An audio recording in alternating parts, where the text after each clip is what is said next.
अगस्त 1947 एक लकीर खींची गई और उस एक लकीर ने करोड़ों लोगों को बेघर कर दिया।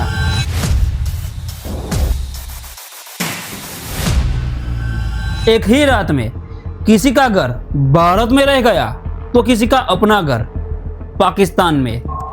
परिवार बिछड़ गए और इंसान अपने ही पड़ोसी से डरने लगा। लेकिन सवाल ये है, भारत और पाकिस्तान का पार्टीशन हुआ ही क्यों? क्या इसके पीछे अंग्रेजों की राजनीति, सत्ताओं की लड़ाई और कुछ बड़े नेताओं के फैसले थे? और सबसे बड़ा सवाल, अगर भारत और पाकिस्तान का बंटवारा होना ही था तो क्या इसे रोकने का कोई रास्ता आखिरी वक्त तक मौजूद था? लेकिन इन सवालों का जवाब जानने के लिए हमें वापस जाना होगा उस दौर में जब भारत आजाद भी नहीं हुआ था।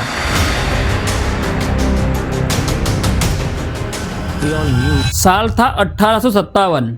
भारत में अंग्रेजी ईस्ट इंडिया कंपनी के खिलाफ एक बड़ा विद्रोह हुआ। विद्रोह में अलग अलग समुदाय के लोग अंग्रेजों के खिलाफ एक साथ खड़े हुए।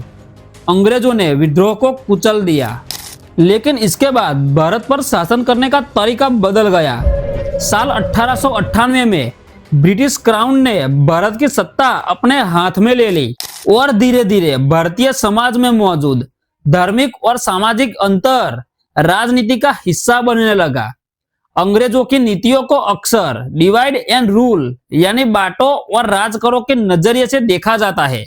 लेकिन यही एक बात समझना जरूरी है, भारत में हिंदू और मुसलमान के बीच मतभेद पहले से थे, लेकिन पार्टीशन किसी एक दिन या सिर्फ एक नीति की वजह से नहीं हुआ।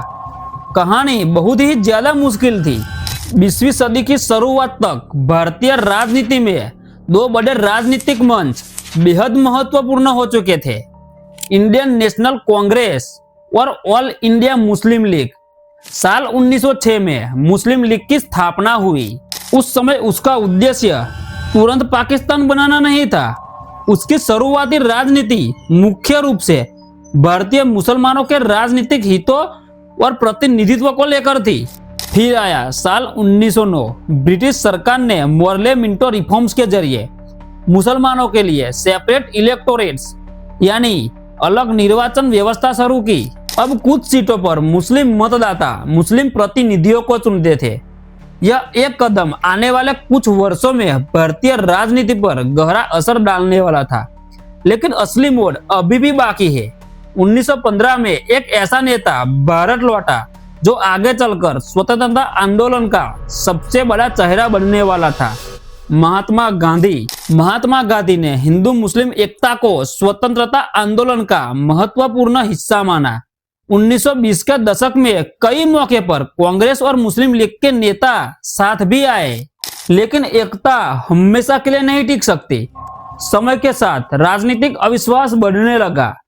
1930 के दशक में मोहम्मद अली जिन्ना मुस्लिम राजनीति के सबसे महत्वपूर्ण नेताओं में से एक बन चुके थे। और फिर 1937 में प्रांतीय चुनाव हुए।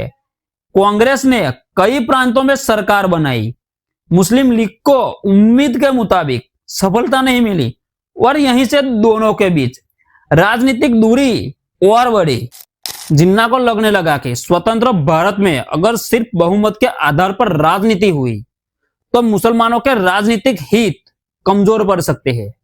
दूसरी तरफ कांग्रेस खुद को पूरे भारत का प्रतिनिधि मानती थी और यहीं से टकराव और गहरा होने लगा। फिर आया साल 1940। लाहौर में मुस्लिम लीग के अधिवेशन में एक प्रस्ताव पारित हुआ जिसे बाद में लाहौर रिसोल्यूशन कहा गया।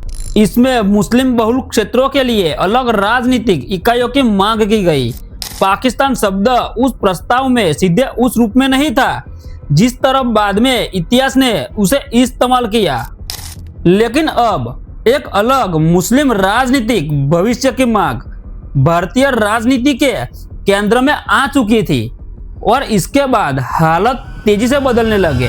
फिर आया दूसरा विश्व युद्ध। ब्रिटेन ने भारत को भारतीय नेताओं की सहमति के बिना युद्ध में शामिल कर दिया और फिर कांग्रेस ने विरोध किया।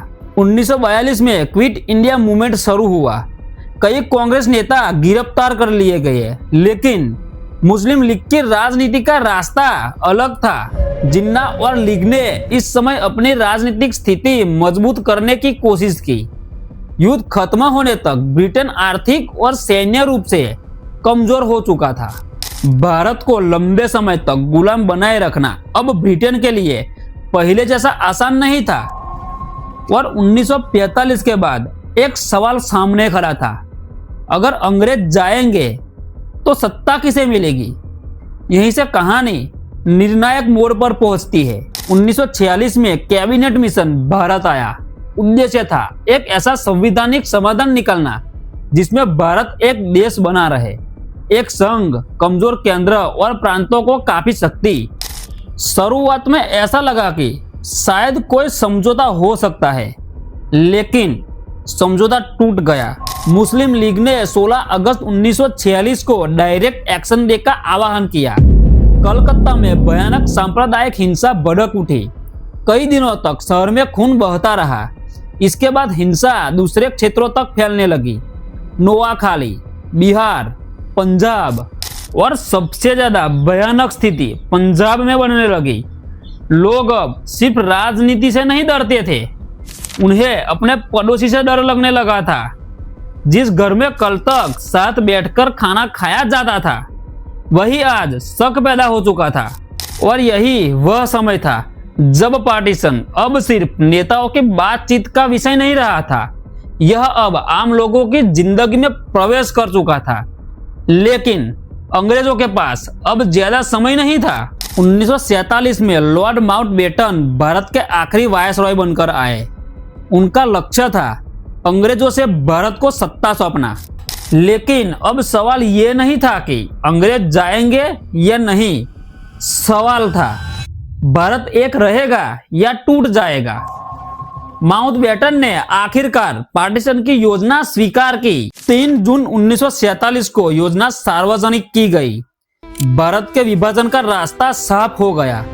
फिर आया 15 अगस्त 1947, भारत आजाद हुआ। लेकिन एक अजीब बात यह थी कि भारत की नई सीमा अभी तक आम लोगों को ठीक से पता ही नहीं थी। बाउंड्री कमीशन की अध्यक्षता सर सिरिल रेडक्लिफ ने की। उन्हें भारत और पाकिस्तान के बीच की सीमा तय करने का काम मिला। रेडक्लिफ भारत पहले कभी नहीं आए थे। उन्हें कुछ ही दिनों में लाखों लोगों के भविष्य का फैसला करना था। और फिर 17 अगस्त 1947 को रेडक्लिफ लाइन सार्वजनिक की गई। अब लाखों लोगों को पता चला कि उनका घर किस देश में है। और अब लाखों लोगों को यह भी पता चला कि उनका घर उनके देश में नहीं है। फिर शुरू हुआ इतिहास का सबसे बड़ा मानवीय विस्थापन। लाखों हिंदू और सिख अपना घर छोड़कर भारत आने लगे। लाखों मुसलमान अपना घर छोड़कर पाकिस्तान जाने लगे। लोग भरी हुई ट्रेन में सीमा पार कर रहे थे, लेकिन हर ट्रेन सुरक्षित नहीं पहुंचती थी। कई जगहों पर इतनी भयानक हिंसा हो रही थी कि ट्रेन जब दूसरे स्टेशन पहुंचती तो उसमें बैठे बहुत सारे लोग मारे जा चुके होते थे। सड़कों पर भी हजारों लोग अपने सामान के साथ पैदल दूसरे देश की तरफ जा रहे थे। बच्चे अपने माता पिता से बिछड़ रहे थे। परिवार अलग हो रहे थे। जिन लोगों का अपना घर था, वही लोग अब बेघर होकर दूसरे देश में जा रहे थे। पार्टीशन में मारे गए लोगों की संख्या को लेकर इतिहासकारों के अनुमान अलग अलग है, लेकिन आमतौर पर कई लाखों लोगों की मौत और 1 करोड़ से अधिक लोगों की विस्थापन की बात की जाती है। और यह सिर्फ आंकड़े नहीं थे। हर एक संख्या के पीछे एक परिवार था, एक घर था, एक जिंदगी थी और एक याद थी जो कभी वापस नहीं आने वाली थी। लेकिन पार्टीशन की कहानी सिर्फ हिंदू और मुसलमान के बीच की लड़ाई की नहीं थी। यह कहानी थी ब्रिटिश राजनीति, कांग्रेस और मुस्लिम लीग के बढ़ते अविश्वास और सत्ता के संघर्ष की।